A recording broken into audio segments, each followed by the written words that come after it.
What's up everyone, this is Oscar from Underdog, and usually you see me make techno music on this channel, and I'm not much of a pianist, but I kind of know my way around a piano. And so, one of the things that I want to draw your attention to is that in music playing of piano, you have of course the notes that you're playing, the rhythm that you're playing them at, the velocity that you're playing them at, and then there's one kind of secret dimension, which is you have your pedal down there. And the pedal just means that when I remove my finger from a note, the note keeps ringing on, right? So instead, like if I don't use the pedal, this is just gonna sound like this.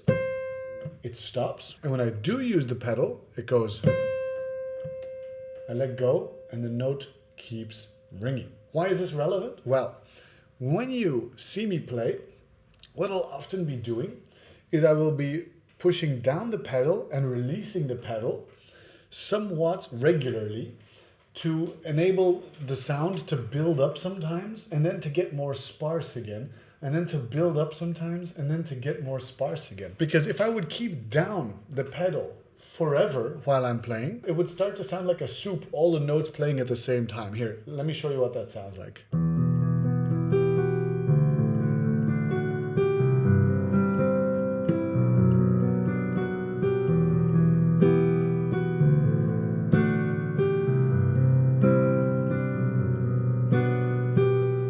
Becomes just a lot. It just becomes like it starts to feel heavy. Whereas if I never use the pedal, everything can start to sound a bit thin and a bit, well, you notice the inconsistencies in my velocity much more.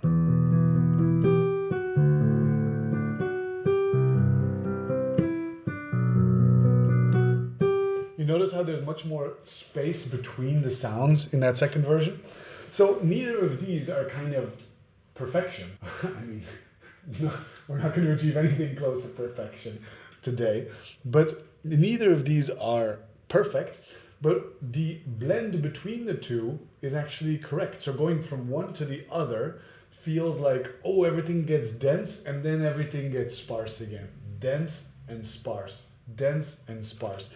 And I do so at regular intervals, maybe once per bar or something like that. And so do you remember when you are programming a synthesizer, you have a tool at your disposition to do something like that, which is the LFO, the low frequency oscillator.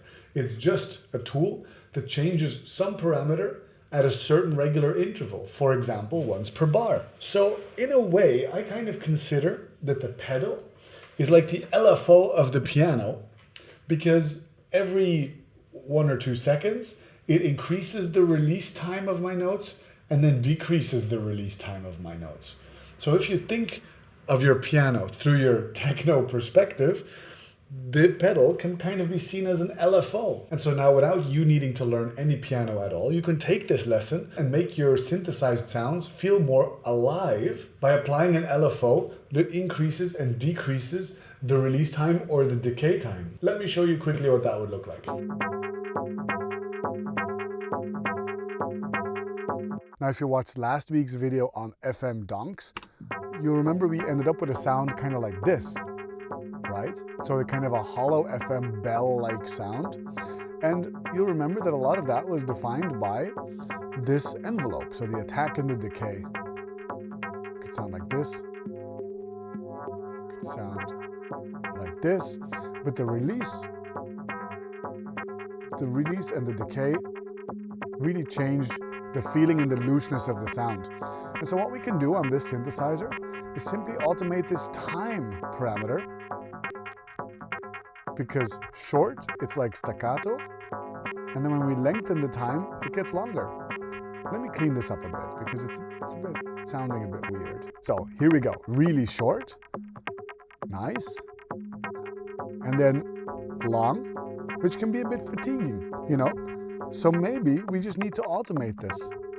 Or maybe we can use an LFO to adjust this. Let me see if I can get the LFO to work on it. Okay, there we go. So I've set it to 1 bar, not being re-triggered. So every 1 bar, it goes from being short to being long. Now that's a bit too much. So let's go for every 2 bars with a slightly lower amount.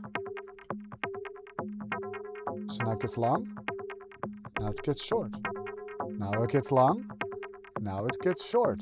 And so there's a certain amount of instability or aliveness in this sound, similar to how when a pianist holds down the pedal, the sound gets large. After a while, it's going to start sounding messy and uncontrolled. And so you let it get shorter again by releasing the pedal or by shortening the time of your envelopes. And all you've got to do is figure out in your synth what parameters you can map to an LFO to get that sound to become looser and then tighter and then looser and then tighter. You can even do this with the dry wet on a delay or even on a reverb. The applications of this concept are endless. But if you were ever wondering how to make your sound more alive, well, that's one dimension in which you can make your sound more alive. I did it here on like a monophonic acid riff. I want to do it on a polyphonic melodic riff for a moment as well, so you can see the full application of it. Imagine this is the polyphonic riff that we're going to work with.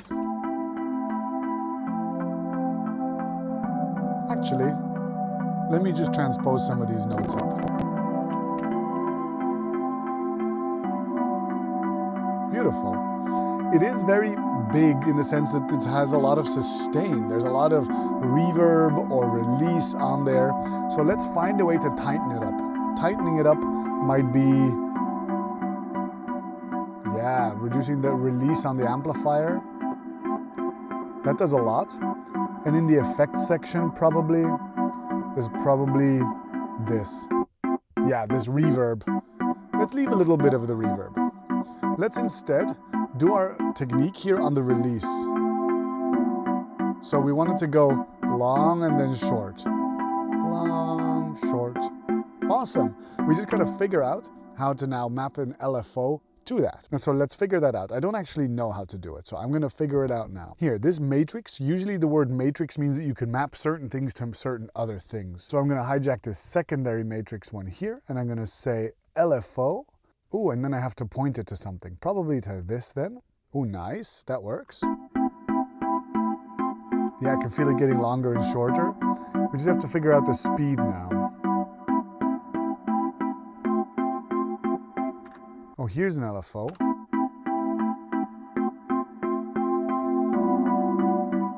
I think it is this LFO that maps to that.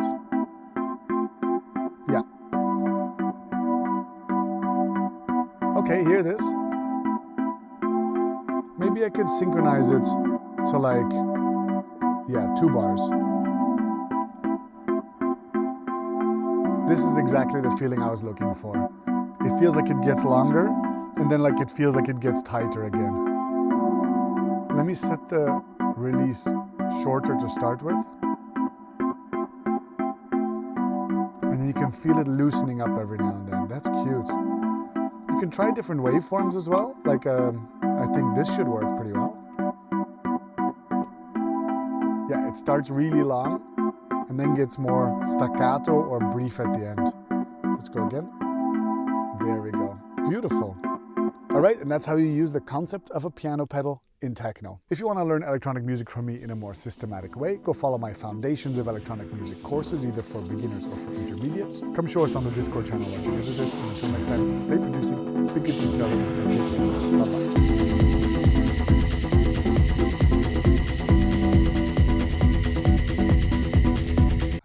I always have to say the word pianist kind of slowly. Pianist. I won't explain why. When a pianist holds down the pedal, sorry, so immature.